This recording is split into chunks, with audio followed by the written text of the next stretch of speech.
Pelo sinal da Santa Cruz, livrai-nos Deus, nosso Senhor, dos nossos inimigos. Em nome do Pai, do Filho e do Espírito Santo. Amém. Meu Senhor e meu Deus, creio firmemente que estás aqui, que me vês, que me ouves. Adoro-te com profunda reverência. Peço-te perdão dos meus pecados e graça para fazer com fruto este tempo de oração.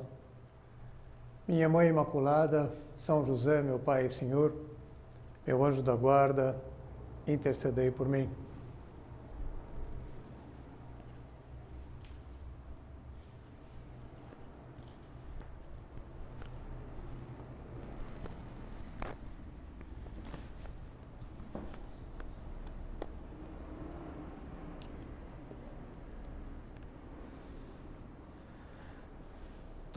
Talvez alguns de vocês, ou muitos de vocês, tenham ouvido contar como São José Maria Escrivá gostava de uma música italiana, vencedora do Festival de Sanremo de 1956, num ritmo allegretto vivace, que lhe despertava um desejo de oração, como costumava acontecer também com outras músicas dessas de amor limpo, em que ele, como ia rapidamente do humano ao divino, já uma vez conhecendo a letra e acompanhando o seu sentido, começava a aplicá-la no seu trato com Deus, no seu relacionamento com Deus, no seu trato, no seu relacionamento amoroso com Deus, nosso Pai, com Jesus Cristo, com o Espírito Santo. E essa música do Festival de Sanremo lhe fazia antever o momento da sua morte e como ele gostaria de chegar a esse momento. E dizia: meus filhos, eu gostaria que vocês cantassem essa música para mim quando eu estivesse morrendo, depois de ter recebido os últimos sacramentos. Trata-se da música Aprite le finestre, Abri as janelas, uma canção que celebra a alegria da primavera, quando as flores voltam a brotar, os pássaros retornam da sua migração, o sol entra pelas janelas e enche as casas de luz. Os versos convidam a se abrir para novos sonhos, para uma vida que recomeça. E ainda mais pensando nesse símbolo, o sol, em que diz respeito, segundo a tradição da Igreja, a Jesus Cristo, o nosso sol, que se oferece suavemente a nós, a cada homem, a cada mulher, e entra quando nós livremente lhe abrimos a porta ou as janelas da nossa vida. Ele dizia, associava essa música ao momento da morte, quando, num clima de primavera, de lufada de ar fresco, trazendo de fora o perfume das flores, dos prados, né, floridos, que é inebriante, e ao mesmo tempo a melodia dos pássaros felizes em revoada, anunciando o bom tempo, e fundamentalmente se deixando invadir por esse sol que é o amor da nossa vida, que é Jesus Cristo, e portanto mantendo as janelas da alma bem abertas. La prima rosa rossa è già sbocciata, começa assim a música. La prima rosa rossa è già sbocciata e nascontimide le viole mamole. Ormai la prima rondine è tornata, nel cielo limpido comincia a volteggiare, il tempo bello viene ad annunciare. Aprite le finestre al nuovo sole, è primavera, è primavera. Lasciate entrare un poco d'aria pura, con il profumo dei giardini e i prati in fior.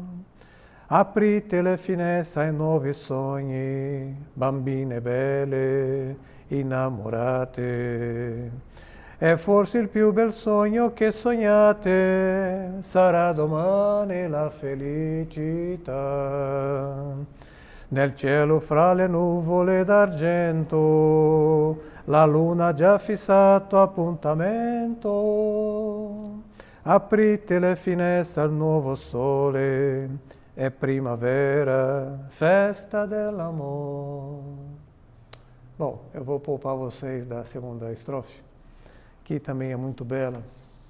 E nessa, como dizia, no ritmo allegretto vivace, a letra diz o seguinte: a primeira rosa vermelha já desabrochou e as violetas nascem tímidas. Agora a primeira andorinha voltou, no céu claro começa a voar, vem anunciar o bom tempo. Abram as janelas para o novo sol, é primavera, é primavera. Deixe entrar um pouco de ar fresco, com o perfume de jardins e prados em flor. Abram as janelas para novos sonhos, lindas meninas apaixonadas. É talvez o sonho mais bonito que você sonhou. A felicidade será amanhã. No céu, entre as nuvens prateadas, a lua já marcou o encontro. Abram as janelas para o novo sol, é primavera, festa do amor. Num perfil biográfico seu, de São José Maria, este que nós já citamos aqui em algumas meditações, o homem de Vila Tevere. Vila Tevere, muitos sabem, é o nome do conjunto de edifícios que compõem a sede central do Opus Dei em Roma, e que é uma espécie de condomínio. Os edifícios foram sendo anexados, comprados, forma um quarteirão, não como o nosso quarteirão daqui, que é muito grande, mas lá, entre nenhum quarteirão, tem um formato de um trapézio, mas em vários edifícios que foram sendo adquiridos, até em função do crescimento da obra, da necessidade de governo administrativo do Opus Dei. Então, estão os edifícios comunicados assim por dentro, mas por fora mantém a sua estrutura como se fosse um vilarejo. Como a gente tem aqui em São Paulo, algumas ruas, às vezes o pessoal fecha, fica lá uma vilinha, uma vilazinha. E a autora, uma jornalista espanhola, Pilar Urbano, deu esse título, O Homem de Vila Tevere, fazendo referência a como São José Maria Escrivá, durante 20 anos, sem sair de lá, daqueles edifícios, promoveu a expansão do Opus Dei pelo mundo inteiro. Com uma comunicação muito precária da época entre telégrafo, aquelas chamadas telefônicas que a linha caía 1000 vezes, que é preciso fazer até com o telefonista, e depois, sei lá, isso sim, muita carta. E ele, então, a partir daquela espécie de coração da obra, que estava já mergulhado no coração da igreja, em Roma, ele foi promovendo a expansão da obra. Bom, nesse livro, o último capítulo, ela descreve os últimos tempos da vida de São José Maria Escrivá. O título que ela dá é bastante sugestivo, Um Luminoso Crepúsculo. Esses os paradoxos no cristianismo. O crepúsculo, quando tudo vai escurecendo, de repente para ele se apresentava muito luminoso. A luminosidade de Deus, a luminosidade de Cristo, o novo sol, que vai invadir a alma daquela pessoa que se preparou durante a vida inteira para esse momento, o momento da morte. Ela diz assim, comentando também essa história de São José Maria com a música Aprite le finestre, que aliás, essa letra que eu peguei inteira está num artigo no site do Opus Dei, Aprite le finestre, que fala sobre a relação de São José Maria Escrivá com essa música, associando com esse encontro com Deus, no momento derradeiro da sua vida aqui na Terra, que é o momento da morte. E a Pilar Urbano diz assim, com efeito, a toadilha italiana descreve a chegada do bom tempo, os prados em flor, as noites de prata, o novo sol radiante, o aroma dos jardins, a revoada das pombas primaveris que anunciam o tempo belo. E de modo insistente convida a aprire le finestre, a abrir as janelas para que entre o amor. continua, é certamente uma chamada, um convite, um apontamento para um encontro apaixonado. Para o cristão, a vida não é um estranho parêntese entre o nada e o nada. Como é importante isso daqui. De fato, nós viemos do nada. Mas o nosso destino não é perder-nos no nada. E, portanto, passar por essa vida aqui como estando entre parênteses, mergulhados no nada, no vazio. Nós viemos do nada, mas estamos chamados à plenitude, ao tudo. E não a perder-nos, mas a encontrar-nos nesse tudo. Individualizados nesse tudo. Sendo, como diz a teologia mais recente, né, a versão cristificada de nós mesmos, plenamente identificados como filhos, como filhas de Deus. Com a nossa impressão digital. Não como uma gota diluída no oceano, mas como uma gota considerada por si mesma, individualizada, promovida, ia dizer assim, curtida por Deus, apreciada por Deus, vamos melhorar, né, nosso vocabulário, né? Apreciada por Deus, saboreada por Deus, orgulhoso desse ser único que somos cada um de nós, irrepetíveis, em nós mesmos e diante dele, principalmente.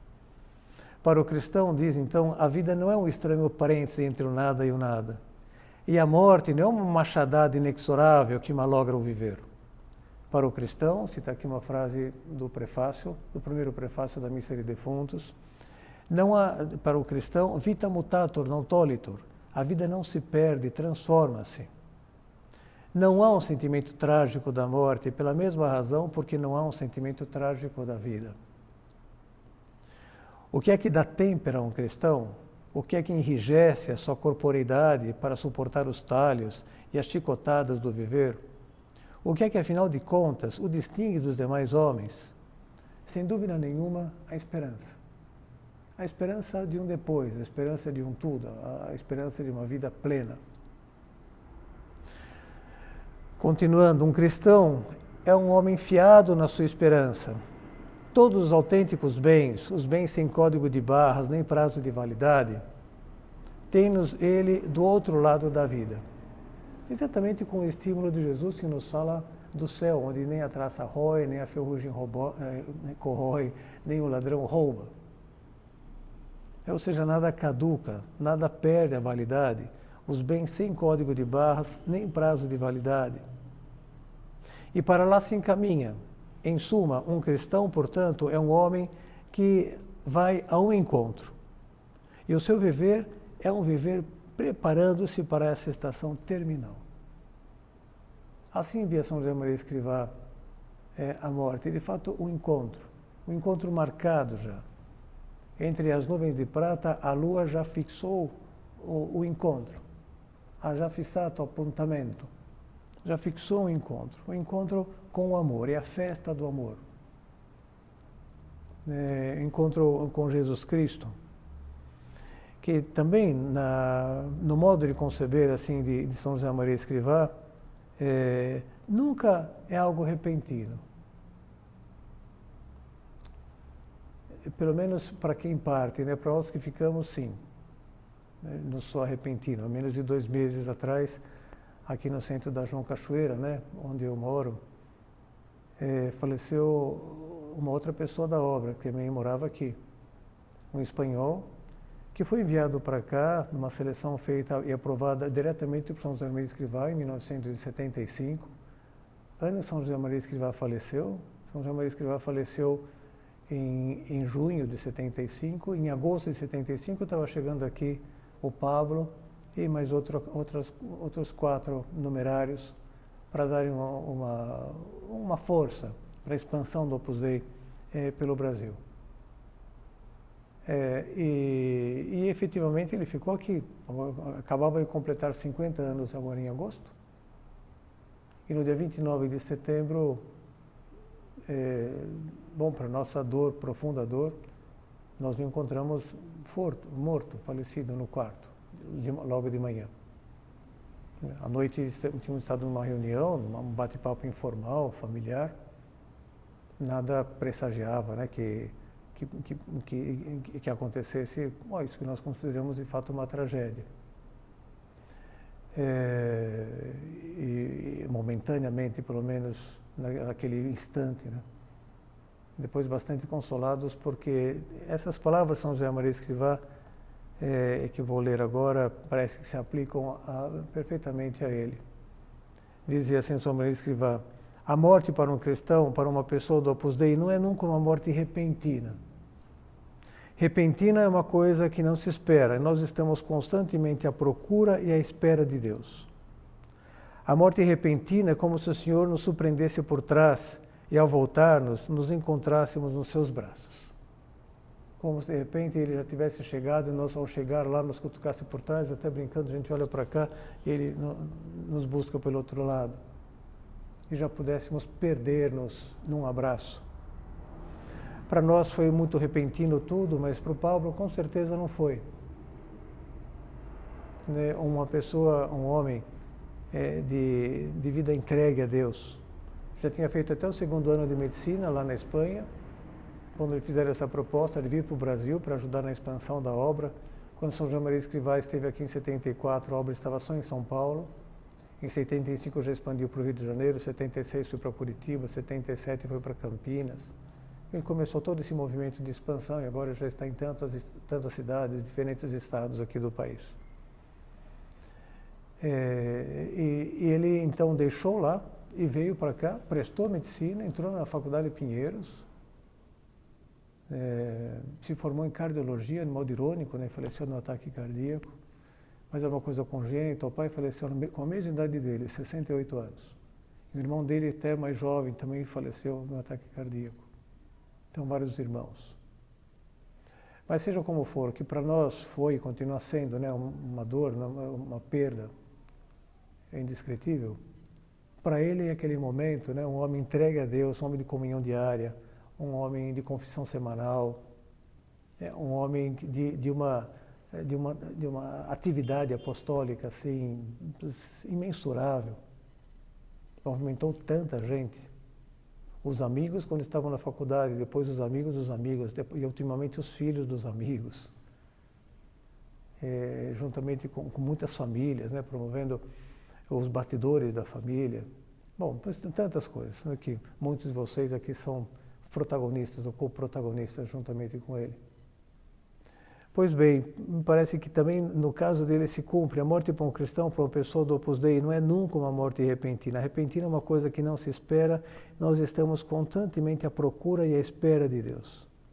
A morte repentina é como se o Senhor nos surpreendesse por trás e ao voltar nos encontrássemos nos seus braços. Chegamos ao encontro, ao apontamento. Acho que já era fissato, já estava fixado, agendado para acontecer. Então, a Pilar Urbano diz: mas importa dizer que a esperança do cristão não é uma nostalgia de paraísos perdidos, é uma certeza de céus apalavrados que, se não fossem reais, fariam de Deus um embusteiro. Olha como se atreve a dizer aqui. Deus seria um mentiroso, né, se não existisse essa felicidade, esses céus em que nós atingiremos a nossa plenitude. E contra essa certeza, mais firme que uma muralha de diamante, estilhaçam-se os acovardamentos, as angústias, os medos, né? Qualquer covardia diante da morte, qualquer angústia, qualquer medo. Ela aqui cita de modo crítico 3 pessoas históricas, uma mais antiga, Epicuro, e outras mais recentes, mais modernas, Kant e Sartre, Jean-Paul Sartre. E ela diz como que eles inventaram, né, desenvolveram seus subterfúgios para não encarar-se com a realidade da morte, para não pensar na morte. Epicuro tenta burlar esse medo da morte com um capcioso jogo de palavras. Enquanto eu existo, não existe a morte. E quando existe a morte, eu não existo. Então eu não preciso pensar, por que eu vou me preocupar com isso? Por que vou me preocupar com a morte? E como se isso tranquilizasse um pouco essa inquietação que todos trazemos dentro. De onde vim, para onde eu vou, qual o sentido da minha vida? Kant, para vencer o terror de se imaginar metido no tenebroso sepulcro, como ele dizia, reclina-se na ideia de que o cadáver já não é ele. A partir desse instante, carece de sentido qualquer pensamento referido a alguém que já não é. Já não sou eu. É um cadáver que está aí. Não vou nem pensar, não preciso pensar mais nisso. Acabou, né? No fundo, acabou tudo. E Sartre prefere reparar na fealdade dos cemitérios ou na vida do morto como um álbum de recordação para os vivos. Uma frase sua: estar morto é ser presa dos vivos. Os vivos que gostam de ficar recordando os mortos, né? E também uma vida morta, outra frase sua, do Sartre. Uma vida morta é uma vida da qual se torna guardião o outro. Então Deus só serve para guardar os mortos. E, portanto, já não tem nada a ver comigo. E ela, então, já parte para cima, né, de modo agressivo, para dizer de alguma forma, né? Perante Epicuro, Kant ou Sartre, o mais ignorante, pobre e desvalido dos cristãos pode pisar sobre chão firme, com a galhardia de quem tem uma resposta imbatível para o grande enigma, para o buraco negro sem retorno. Uma resposta para o grande mistério da morte. A morte não é algo que acontece, é alguém que chega. Todos, cada qual ao seu tempo, seremos ou teremos sido esse alguém que chega. Alguém que chega ao encontro. Alguém que, por fim, chega a pôr-se sob a guarda do outro, do totalmente outro. Do Deus que avaliza a sua promessa de uma futura imortalidade. Do Deus que garante a esperança de uma feliz ressurreição. Daí o mais audaz e magnífico dos desafios cristãos, atrever-se não somente a crer na imortalidade da alma, mas a esperar na ressurreição dos corpos, né? Isso a gente afirma no finalzinho do credo, creio na ressurreição da carne. Esquece-se com facilidade que o opus maior do cristianismo não é um crucificado vencido, mas um ressuscitado vencedor. E com ele todos ressuscitaremos vitoriosos, depois de termos passado pelo transe da morte. E, bom, nesses parágrafos, tendo como referência São José Maria, que encarna exemplarmente a visão cristã da morte, essa visão alegre, allegretto vivace, né, o ritmo da música, com leveza, com um perfume inebriante, com uma música dessas assim que deixa a alma elevada, e fundamentalmente com a luz do sol que penetra nas janelas da alma, assim escancaradas para ele, né? Com essa exemplaridade, né, de São José Maria Escrivá, nós nos localizamos especialmente nesse mês de novembro, o mês dos finados. Não só pelo dia dos finados, também pelo dia 1º de novembro. Dia 1º de novembro, que é o dia de todos os santos na igreja. E às vezes a gente pensa em todos os santos, não associa com a morte, né? Mas eles passaram também pela morte, só que já gozam agora da glória de Deus no céu. E depois a celebração dos nossos fiéis defuntos, pensando na possibilidade de que estejam no purgatório, que nos move então a rezar, a oferecer contínuo sufrágio por eles, né? E que a igreja faz durar mais tempo do que um único dia. O dia de finados, que é o dia 2 de novembro, né? A igreja ela concede indulgência plenária a quem visitar o cemitério até o 8º dia do mês de novembro. Então a pessoa pode visitas diárias assim no cemitério, né, no mês de novembro. Para cada visita pode lucrar uma indulgência plenária e oferecer para as almas do purgatório em geral ou por alguém específico, algum parente, algum amigo, uma pessoa por quem queira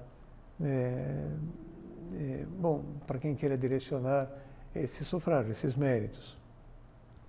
E a verdade é que a igreja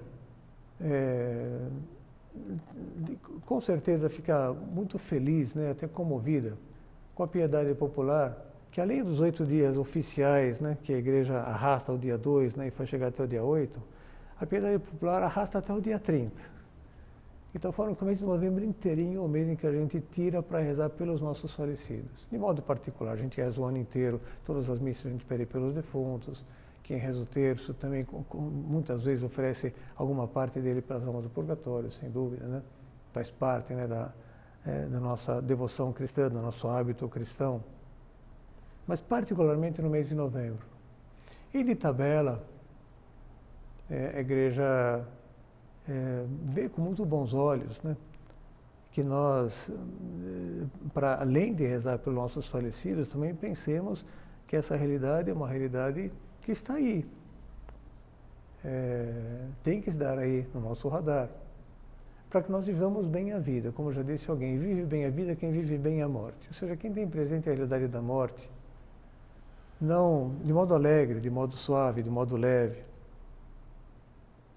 não como uma espécie de caveira, né, vestida com capa e capuz, com uma foice na mão, prestes a ceifar. Não, mas como alguém que chega ao encontro com o amor da sua vida, né? E que vive, então, portanto, dessa esperança. Nós estamos no ano jubilar, terminando ele, né, agora no mês de novembro, e do mesmo modo que fizemos ao longo do ano inteiro, em cada mês fomos pegando algum aspecto da virtude da esperança, porque foi a proposta que o Papa Francisco nos fez. Para esse mês, reservamos aqui 4 pontos da bula de decreto, né, do ano jubilar. Mais 25 anos, mais outras bodas, né, de comemoração de que o processo da nossa redenção foi deflagrado lá atrás, por Jesus Cristo. Quando morreu, ressuscitou por nós. E o Papa Francisco, para além de promulgar, né, esse ano jubilar, nos fez uma proposta de que nós aprofundássemos, crescêssemos na virtude da esperança. E fomos procurando fazer isso, explorando essa bula, que é um texto muito rico, sobre diferentes aspectos. E para esse mês de novembro, nós selecionamos 4 pontos, 2 dos quais vou ler agora, já nesse primeiro momento. É o ponto 19 e o ponto 21. O ponto 19 diz assim: creio na vida eterna. Assim professa a nossa fé, e a esperança cristã encontra nessas palavras um ponto fundamental de apoio. Creio na vida eterna, essas palavras são um apoio para a nossa esperança. O tema, né, que acabamos dando para o recolhimento desse mês. De fato, dizia o Papa Francisco, é a virtude teologal pela qual desejamos a vida eterna como nossa felicidade. O Concílio Vaticano II afirma: se faltam o fundamento divino e a esperança da vida eterna, a dignidade humana é gravemente lesada, como tantas vezes se verifica nos nossos dias. E os enigmas da vida e da morte, do pecado e da dor, ficam sem solução, o que frequentemente leva os homens ao desespero. Enquanto, em virtude da esperança na qual fomos salvos, vendo passar o tempo, temos a certeza que a história da humanidade e a de cada um de nós não correm para uma meta sem saída, nem para um abismo escuro, mas estão orientadas para o encontro com o Senhor da Glória. Por isso vivemos na expectativa do seu regresso e na esperança de vivermos nele para sempre. É com esse espírito que fazemos nossa aquela comovente invocação dos primeiros cristãos, com que termina a Sagrada Escritura: Veni Domini Iesu, vem Senhor Jesus. Creio na vida eterna, esse é o grande apoio da minha esperança. Eu vou para a minha plenitude, não vou para o nada.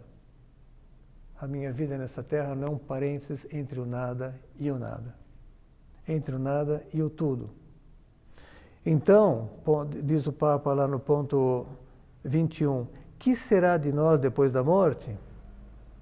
Com Jesus, além deste limiar, há a vida eterna, que consiste na plena comunhão com Deus, na contemplação e participação do seu amor infinito.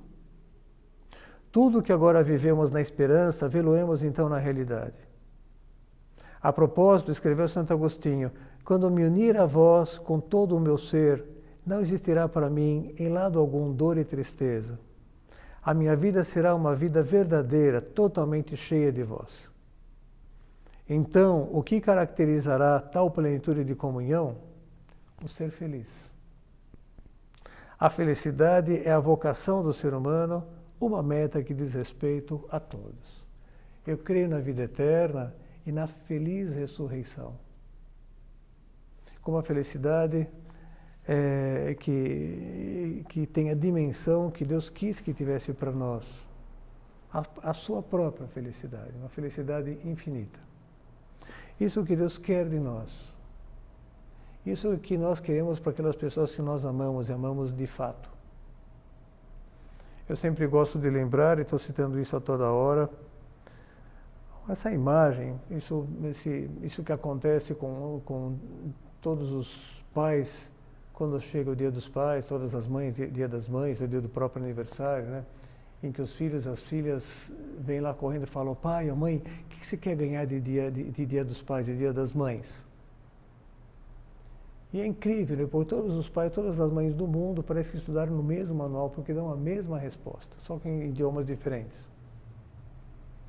A resposta é invariável, diz lá: ô filho, ô filha, para mim não quero nada, o que eu quero é que você seja feliz.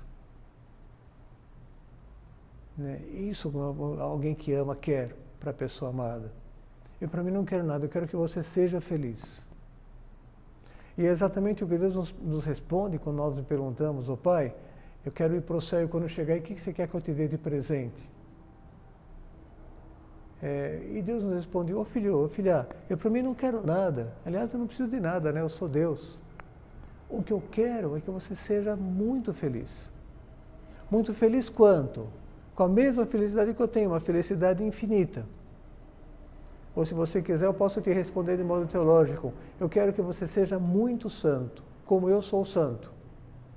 Essa é uma frase que a gente encontra 6 vezes no livro dos Números, um dos 5 primeiros livros da Bíblia. Desde o início, Deus tem insistido nessa tecla. Sede santos porque eu sou santo. Ou seja, vocês estão projetados para isso, estão destinados a isso. Na minha mente não há nenhum outro propósito para vocês que não seja esse, que vocês participem da minha felicidade. Sejam santos como eu sou santo, sejam bem-aventurados como eu sou bem-aventurado, sejam felizes como eu sou feliz. Esse é o grande desejo de Deus para nós. Mas a gente pode ficar um pouco desconcertado quando a gente fala: mas Senhor, como é que eu posso fazer para chegar a ser feliz desse modo? E acabamos recebendo uma resposta paradoxal também. De Deus, que nos responde que nessa etapa de vida mortal, em que a nossa natureza se encontra ferida pelo pecado original, o pecado dos nossos primeiros pais, então a nossa felicidade, ela está condicionada. Condicionada a que nós exerçamos bem a nossa liberdade e façamos as escolhas corretas para cultivá-la. Ou seja, que nós, pegando a imagem também de uma pessoa que está caminhando no deserto e de repente vê uma miragem lá longe, morta de sede, que parece que tem um oásis, sai correndo, né? E já nem para raciocinar, ele chega lá e se mergulha naquele oásis e de repente vê que mergulhou num banco de areia e se esfola todo. E Deus nos fala: toma cuidado, hein? Porque há muita miragem, né, que se apresenta ali como sendo um oásis em que agora você vai ser muito feliz e você acaba quebrando a cara. Então, o que eu te proponho é uma felicidade genuína, verdadeira, mas que supõe esforço. Só de ouvir essa palavra parece que já vai entrar numa rota de infelicidade, né? E Deus fala: mas presta atenção, não é assim. A felicidade é que está condicionada para que você viva os mandamentos. E viver os mandamentos, na nossa circunstância atual, muitas vezes, em diferentes aspectos e com radicalidade, é custoso. Não matar. Ah, puxa, mas não posso dar nenhuma esganadinha agora que esse cara me aprontou comigo, né? Bom, e não ser violento. Não matar nem espiritualmente a honra da pessoa. Não fazer fofoca, não fazer maledicência, mas eu preciso desabafar, eu tenho que falar para todo mundo. E depois o mandamento de viver bem a vida familiar, conviver com todo o viver familiar, que é o quarto mandamento. E às vezes a diferença entre os irmãos, a diferença entre marido e mulher, a diferença entre depois a família mais expandida, né? Sogro, sogra, cunhados, tios, sobrinhos, primos. Fomentar esse amor no âmbito familiar, né? Tá brigando por herança, brigando por mil coisas. E custa, né, a gente se reorganizar, se ajustar. E é feliz quem não mente, é feliz quem é justo nos negócios, quem é justo na administração da justiça. Mas quando parece tão fácil, né, a gente vê na nossa sociedade, é tão fácil você propagar a injustiça, basta ter o poder na mão. Por que não?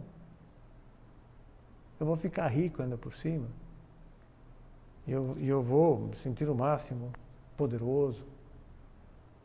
De enquadrar-se, né, e falar, mas você está entrando por um caminho que vai te levar para o abismo, um vazio. Você vai para o nada. Não só para o nada, né, porque nesse caso concreto, você vai para o inferno. É interessante, São José Maria Escrivá, em 2 pontos, ele faz um raciocínio, faz 2 raciocínios que são complementares. E às vezes a gente não atina com os 2 porque está cada um num livro seu. Um está no livro Sulco, o outro está no livro Forja. O primeiro deles é o ponto 1005 de Forja, em que ele afirma o seguinte: estou cada vez mais persuadido disto. A felicidade do céu é para os que sabem ser felizes na terra. Entra aqui agora a pergunta do milhão. E quem é que sabe ser feliz na terra? Como é que a pessoa pode cultivar essa felicidade na terra, que já é uma garantia de felicidade de céu? A gente tem que abrir o livro Sulco, lá no ponto 52, em que ele afirma assim: ninguém é feliz na terra enquanto não se decide a não sê-lo. A felicidade do céu é para aqueles que sabem ser felizes na terra. E ninguém é feliz na terra enquanto não se decide a não sê-lo. Ou seja, enquanto não se decide a desmascarar os tais oásis. Enquanto não se decide a viver no capricho, assim, cada um dos 10 mandamentos. Que brotam do coração amoroso de Deus. Voltando a essa cena, né, tão comum no mundo inteiro, em que os filhos perguntam para os pais o que querem ganhar de presente do dia dos pais, para as mães, no dia das mães, e eles recebem aquela resposta: ô filho, ô filha, para mim não quero nada, o que eu quero é que você seja feliz. É invariável também no mundo inteiro que a resposta continue desse modo. O que eu quero é que você seja feliz, que você vá bem na escola, que você não minta para mim, que você não seja preguiçoso, que você cumpra sempre bem os seus deveres, que você seja uma pessoa obediente. No fundo, que os pais, apaixonados pelos filhos, querendo o seu bem, enxergam como sendo o caminho para que eles sejam felizes, é cumprir uma porção de mandamentos. Mandamentos que brotam, estão escritos no seu coração e de repente vêm à tona num arrebato de amor que acabam sendo propostos. E sempre estão propostos no processo educativo. Que é o que acontece na nossa relação com Deus, o Pai. O que o Senhor quer receber de mim de presente? E Deus nos diz: mas, filho ou filha, eu para mim não quero nada, eu sou Deus, eu quero que você seja muito feliz, que você seja muito santo, muito santa. E na sequência ele diz: para isso, vive os mandamentos. Os mandamentos brotam de um coração amoroso de Deus.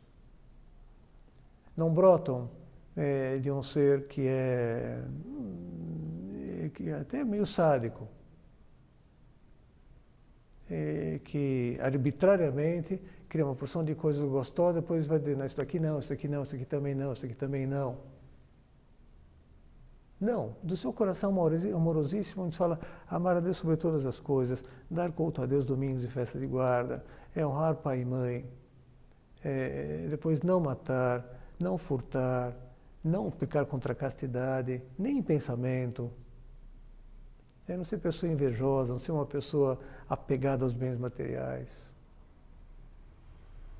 Outra fórmula que a gente vai encontrar Os 10 mandamentos foram entregues por Deus a Moisés no Monte Sinai, né? Mas só como uma explicitação de algo que a gente já traz inscrito aqui no nosso coração. Mas há um outro monte que complementa, né, aquela revelação de Deus para Moisés sobre os mandamentos, que é o Monte das Bem-aventuranças, em que Jesus abre o seu discurso programático falando sobre o modo de atingir a felicidade. Felizes os pobres, porque deles é o reino dos céus. De modo muito desconcertante. Ninguém é feliz na Terra enquanto não se decide a não sê-lo. Então, ao contrário do que a Terra diz, você quer ser muito feliz, tenha muito dinheiro, o dinheiro vai trazer felicidade. Jesus Cristo diz, não, você seja desprendido. Não deposita a tua confiança nos bens materiais. Bem-aventurados os pobres. Depois, bem-aventurados os que choram, porque serão consolados. Como assim? Bem-aventurados os mansos, porque possuirão a terra. Imagina, quem possui a terra são os irados.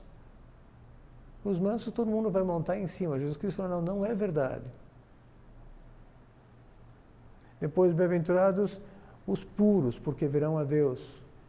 Imagina, mas olha essa maravilha do sexo, que agora está tão fácil, e vem pela internet, vem de mundo fantasioso, e eventualmente também mande, porque está tudo muito fácil nas relações atualmente, até com o apoio dos pais e tudo mais, né? E daí tem todo um comércio que torna a coisa até mais divertida, no entretenimento, a indústria farmacológica que dá até um suporte, né, para que a gente eventualmente não fique muito tendo que assumir responsabilidades, né? E Deus fala que isso é uma roubada, cara. O sexo não tá, é uma coisa sublime, maravilhosa, querida por Deus, mas não para ser vivido desse modo. Isso vai te levar para o buraco. Vai levar a sociedade para o buraco. Bem-aventurados os puros, porque verão a Deus. Bem-aventurados os misericordiosos, porque alcançarão misericórdia. Outra vez, como assim? E a lei do talião, como é que fica? Olho por olho, dente por dente. Está furada. Foi suplantada pela lei do amor, a lei do perdão. Há um autor espiritual bem badalado hoje em dia, francês, chamado Jacques Philippe, que tem publicado muito aqui no Brasil. As editoras correm lá quando sai um livro novo para ver se adquirem os direitos autorais para também traduzir e publicar. A Quadrante publicou vários títulos dele já. E um desses títulos publicados pela Quadrante é muito sugestivo. Diz lá, a felicidade onde não se espera. Quem poderia esperar que esse seria o caminho da felicidade? O que o mundo apresenta como sendo um caminho de infelicidade. A pobreza, né? A mansidão, a pureza, saber chorar umas lágrimas, por isso que vale a pena, né? Porque é pelo afastamento de Deus, a misericórdia. Pois é. Mas essa é exatamente a proposta de Nosso Senhor. Você está projetado para ser feliz e não perca isso de vista. A felicidade do céu, ela deve começar a ser saboreada na terra. Como? Com você se decidindo a procurá-la onde ela de fato está. Nesses paradoxos que o próprio Cristo apresentou como sendo verdade revelada para você continuar progredindo e crescendo. Mas há outros 2 pontos dessa bula do Papa Francisco que eu gostaria que nós aprofundássemos aqui. Um é o ponto número 22 e o outro é o ponto número 23. Um parágrafo de cada ponto. E que estão relacionados com o depois da morte. Diz lá, outra realidade ligada à vida eterna é o juízo de Deus, quer no termo da nossa existência, quer no fim dos tempos. No termo da nossa existência, que é o chamado juízo particular. Como diz a Epístola aos Hebreus, no capítulo 9, versículo 27, está determinado que o homem morra uma única vez e depois da morte vem o juízo. Logo depois da morte já vem o juízo. Também é chamativo, né, como só com essa frase joga por terra a teoria da reencarnação.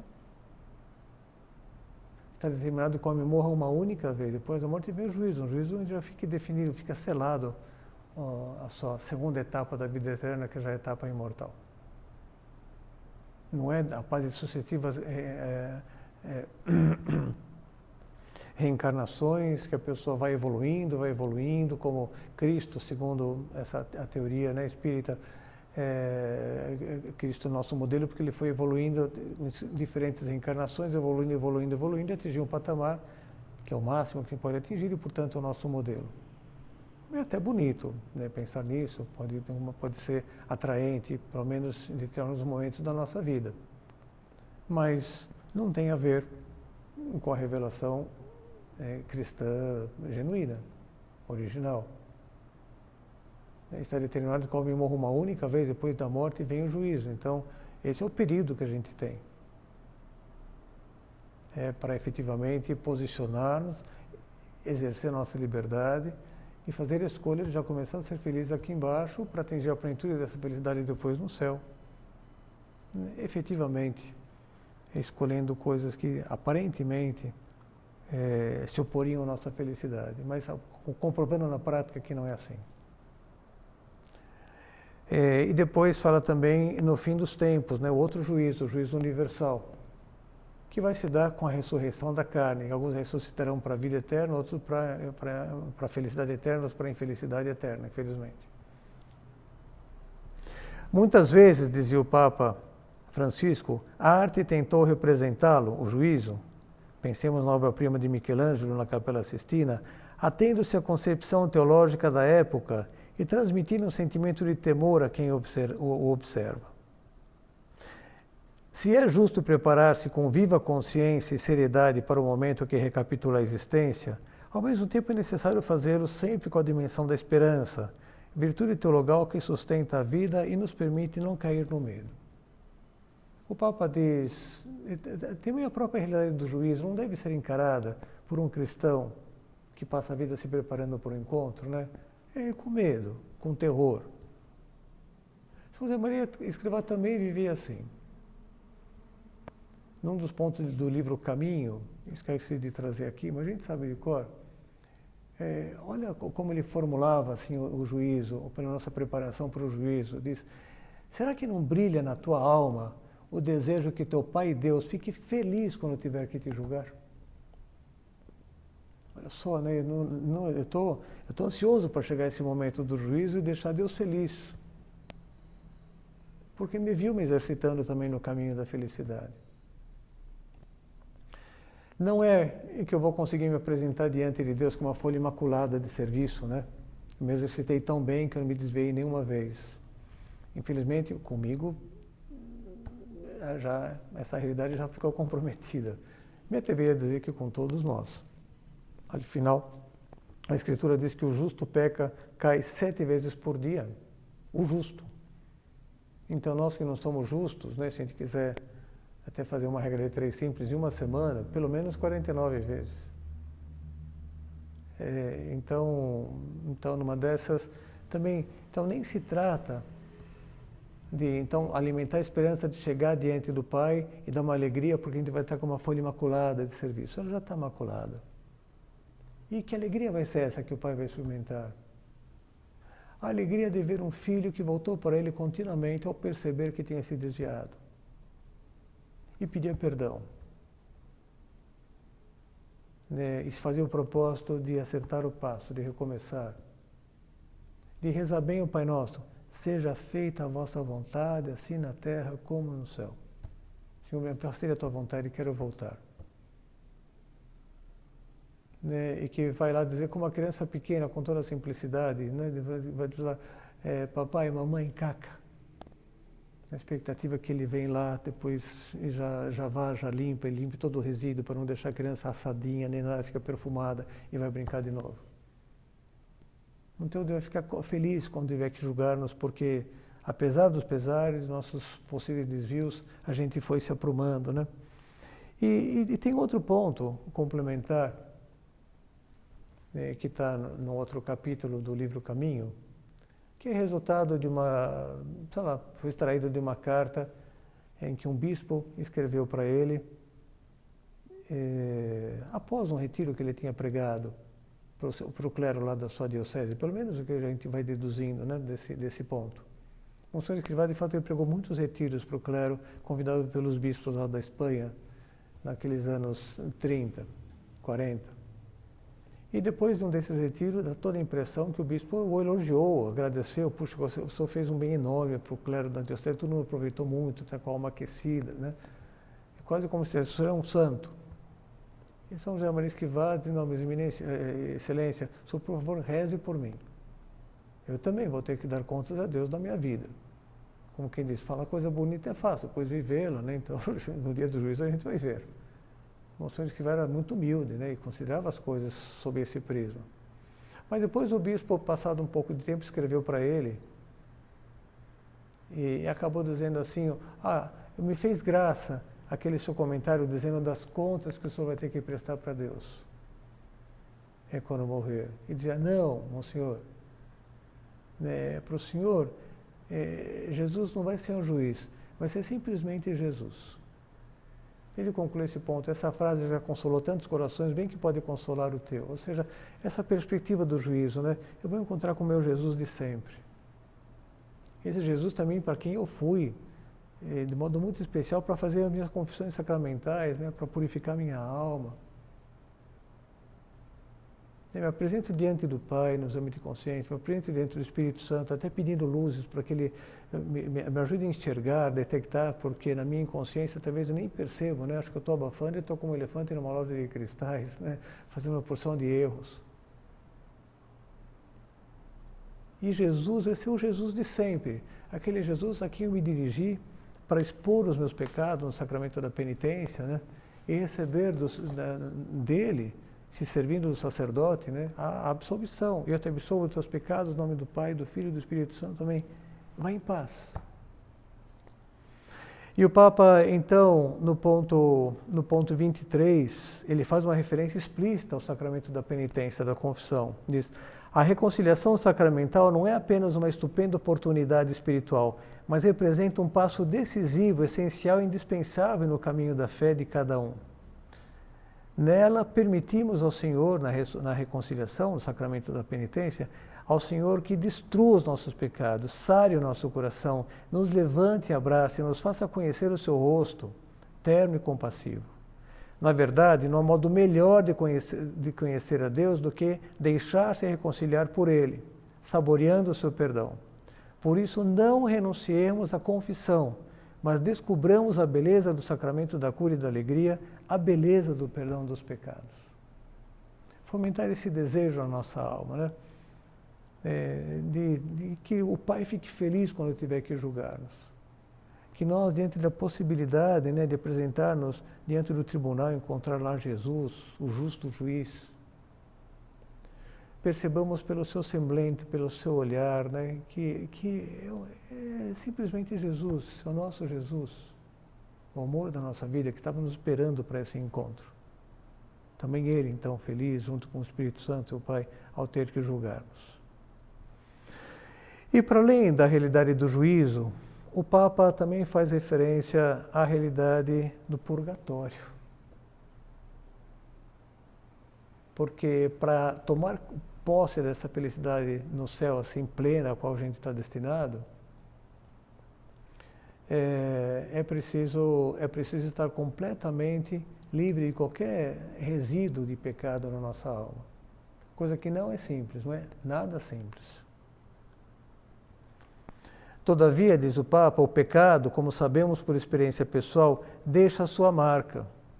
Traz consigo consequências, não só exteriores, como consequências do mal cometido, mas também interiores, pois, agora cito o Catecismo da Igreja, todo pecado venial traz consigo um apego desordenado às criaturas, o qual precisa de ser purificado, quer nesta vida, quer depois da morte, no estado que se chama purgatório. Assim, na nossa débil humanidade atraída pelo mal, permanecem efeitos residuais do pecado. E o Papa anteriormente já tinha afirmado aqui também, dizendo: o juízo diz respeito à salvação na qual esperamos e que Jesus nos obteve com a sua morte e ressurreição. visa abrir ao encontro definitivo com Ele. E como em tal contexto não se pode pensar que o mal cometido permaneça oculto, o mesmo precisa ser purificado para nos permitir a passagem definitiva ao amor de Deus. Não é muito simples, mas é possível ir direto para o céu. São José Maria Escrivá tinha esse desejo de pular o purgatório direto para o céu. Mas também na sua humildade ele contava com a possibilidade de que isso não acontecesse. Na empresa contava mais com esta do que com a outra. Uma fala sua, não sei se no contexto de uma meditação ou de uma reunião familiar, em que ele diz: penso que não será necessário que me diga José Maria para o purgatório. Irei em seguida para sair de lá o quanto antes. Eu me ver naquele estado, né, de cheio de resíduos de pecado, meio emporcalhado, né? E o próprio Deus, talvez até me dizendo feliz, eu tenho que julgar-me, vem, bendito meu Pai, Jesus, né? Toma posse do reino preparado, né? Mas a própria pessoa meio constrangida fala: mas puxa, mas não é para sempre, né, Senhor? Posso dar uma passada ali? Posso me purificar bem, para depois entrar e ficar assim à vontade, né, com o Senhor no céu? É uma grande misericórdia de Deus, né, o purgatório. Os protestantes não acreditam no purgatório. Né? É triste isso. Não acreditam que a alma possa se regenerar do pecado, que a graça tem esse efeito. E como é que concebe, então? Se a pessoa morre já toda emporcalhada, se ela aceitou Jesus, é a tese, então isso já é suficiente para que Deus os aceite no céu, colocando antes uma veste nupcial que disfarce toda aquela porcaria. Ou toda, sei lá, todo os efeitos do pecado, né? O estado, a petição de miséria que a alma ficou em função dos seus muitos pecados. Mais ou menos, sei lá, com perdão da comparação, não queria colocar ninguém em ridículo, mas a realidade da vida. O marido chega no final do dia, depois que a mulher tinha tirado o dia inteiro para fazer uma faxina em regra na casa, está suada, ainda com mistura de poeira. E chega às 6 da tarde e fala: mulher, então coloca a tua melhor roupa, que a gente tem 1h30, no máximo 2 horas para chegar em São José dos Campos para um jantar de representação, que é muito importante para os negócios, lá para a empresa e tal, né? A mulher vai olhar para ele e fala: você está louco, né? Me deixa pelo menos tomar um banho, né? Então, sei lá, acho que cada um de nós já deve ter tido a experiência de alguma vez ter que colocar roupa limpa em corpo sujo. É horrível, né? A gente fica inseguro. Vai pegar um ônibus, nem levanta o braço, né? Vai saber o que vai exalar daqui, né? Agora, passar assim a vida inteira, a vida eterna, inteira, todinha. Não, Senhor, é para sempre, posso passar ali? Posso ir para o purgatório? Deus, não, vai lá. Te espero aqui, mas te espero ansioso. De todos os modos, a Igreja nos diz que é possível purificar-se totalmente aqui. E nos convida a dar um sentido assim de purificação para cada uma dessas realidades abrasivas que a gente vai tendo na nossa vida, na nossa existência. Né? Oferece o calor, oferece o frio para Deus como forma de purificação, né? Como que Deus está permitindo ter. As tuas cruzes. A convivência com uma pessoa que é mais chata, ou que é inconveniente, né? Ou aceitando uma injustiça, aceitando até a humilhação dos próprios pecados, né? Oferecer já isso como forma de purificação de si mesmo, né?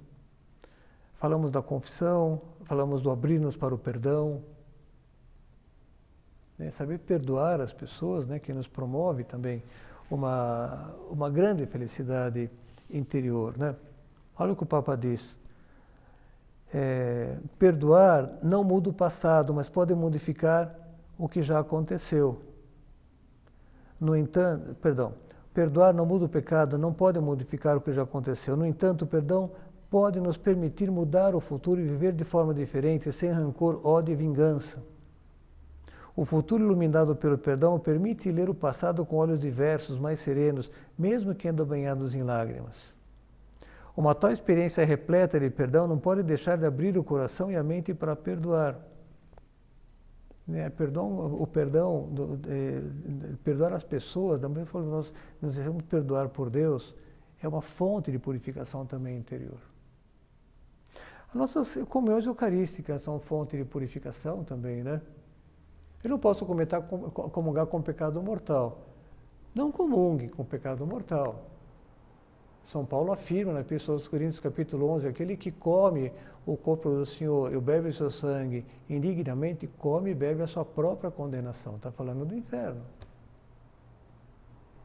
Então, vou me confessar para poder fazer uma boa comunhão. Se eu tiver desgraça de faltar à missa num domingo por culpa própria, quando eu podia ter ido, pecado mortal. É crime hediondo? Claro que não. De todas as formas, está ali uma expectativa de Deus a nosso respeito, da igreja a nosso respeito, e da nossa alma, né, a nosso respeito. E, sei lá, não pecar contra a castidade. Então, está tendo intimidades com a namorada, então está se fechando aos filhos mas, de modos artificiais, né, com, sei lá, com um preservativo, com um coito interrompido, não sei, com um DIU, né? E você fala, puxa, então daí não pode comungar, tem que confessar. E logicamente com o propósito de emenda, né, de não voltar a incorrer nessas coisas.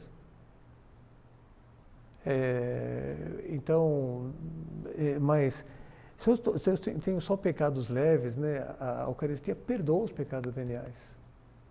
Então eu posso, até devo comungar. A Eucaristia também é uma fonte já de purificação dos nossos próprios pecados, vai nos preparando, vai nos fortalecendo para não incorrer neles mais. Dar um sentido de purificação aos desafios, às contrariedades que a gente vai tendo que enfrentar, né? Dar um sentido de purificação, sabe o quê? Ao apostolado. Olha o que afirma São Tiago no final da sua epístola. São os últimos 2 versículos do capítulo 5 da Epístola de São Tiago. Meus irmãos, se alguém fizer voltar ao bom caminho algum de vós que se afastou para longe da verdade, saiba, 2 pontos. Aquele que fizer um pecador retroceder do seu erro, salvará a sua alma da morte. Salvará a alma do pecador da morte. E fará desaparecer uma multidão dos seus próprios pecados. Essa ação de duplo efeito. Eu aproximo uma pessoa de Deus, né, porque eu falo de Deus com oportunidade, não com chatice, mas favoreço, vem participar de um recolhimento, vai fazer uma confissão agora, preparação para o Natal, acerta o passo com os sacramentos, recebe a primeira Eucaristia que acabou deixando passar, já está mais velho, não fez, não recebeu a crisma. Uma pessoa que ajuda uma pessoa, a outra, né, um amigo, um parente, a colocar-se na trilha. Então, ela salva essa alma da morte e cobre uma multidão dos seus próprios pecados. Né?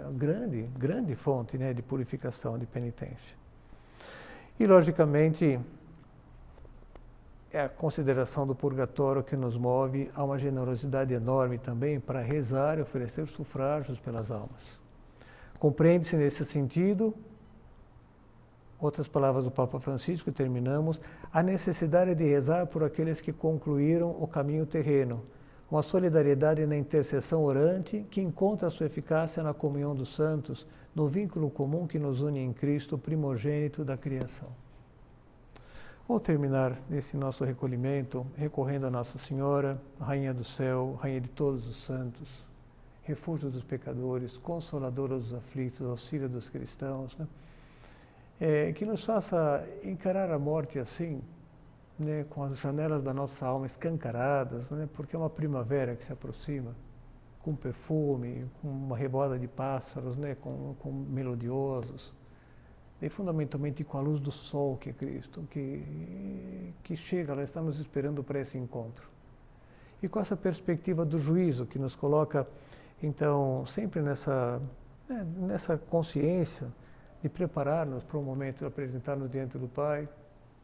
Não falei aqui, mas falo nesse arremate, né? Fazendo um breve exame de consciência, lógico que depois vai nos ajudar a fazer boas confissões. E também sabendo dar um sentido de purificação para todos esses acontecimentos, né? Essas coisas que nessa terra a gente vai enfrentando e que são abrasivas. né? Frio, calor, sede, injustiças, tudo isso que a gente mencionava antes. E daí sim, poderíamos ter essa expectativa até de pular o purgatório, de perdermos nesse abraço com Deus, exatamente nesse momento em que, com as janelas abertas, percebemos que chegamos a esse encontro, que já estava fixado, né? E nos percamos num abraço com Deus, nosso Senhor. Vamos fazer um breve exame de consciência. Ato de presença de Deus. Encara a dura realidade da morte com a esperança própria de quem se sabe amado por Deus e está convencido de que a imortalidade está reservada para todos aqueles que o amam e se esforçam por ser coerentes com esse amor. Posso dizer que tenho sempre as janelas abertas para o novo sol, que é Cristo, para atingir uma plena comunhão com Ele, isto é, a vida eterna.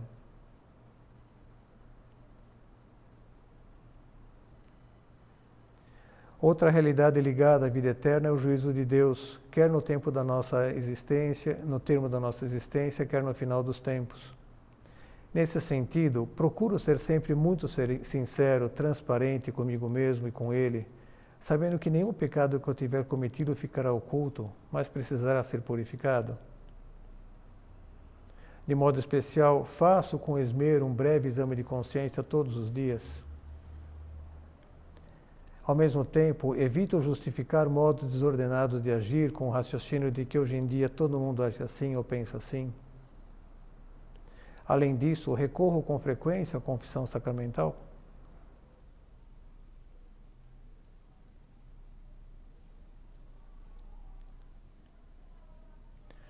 O Catecismo da Igreja Católica afirma que todo pecado, mesmo venial, traz consigo um apego desordenado às criaturas, o qual precisa ser purificado, quer nessa vida, quer depois da morte, no estado que se chama purgatório. Dessa forma, esforço-me por dar um sentido de purificação da minha própria alma a todos os meus trabalhos, contrariedades ou lutas, e também ao empenho por realizar uma intensa tarefa apostólica e por perdoar a todos os que me ofendem.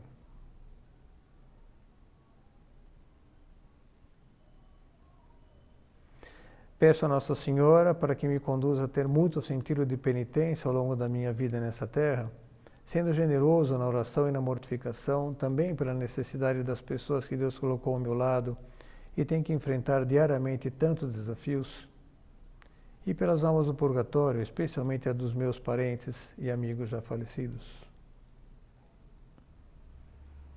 Ato de contrição.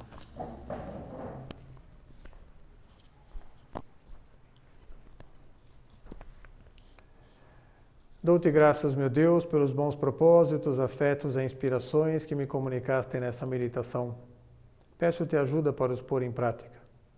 Minha Mãe Imaculada, São José, meu Pai e Senhor, meu anjo da guarda, intercedei por mim.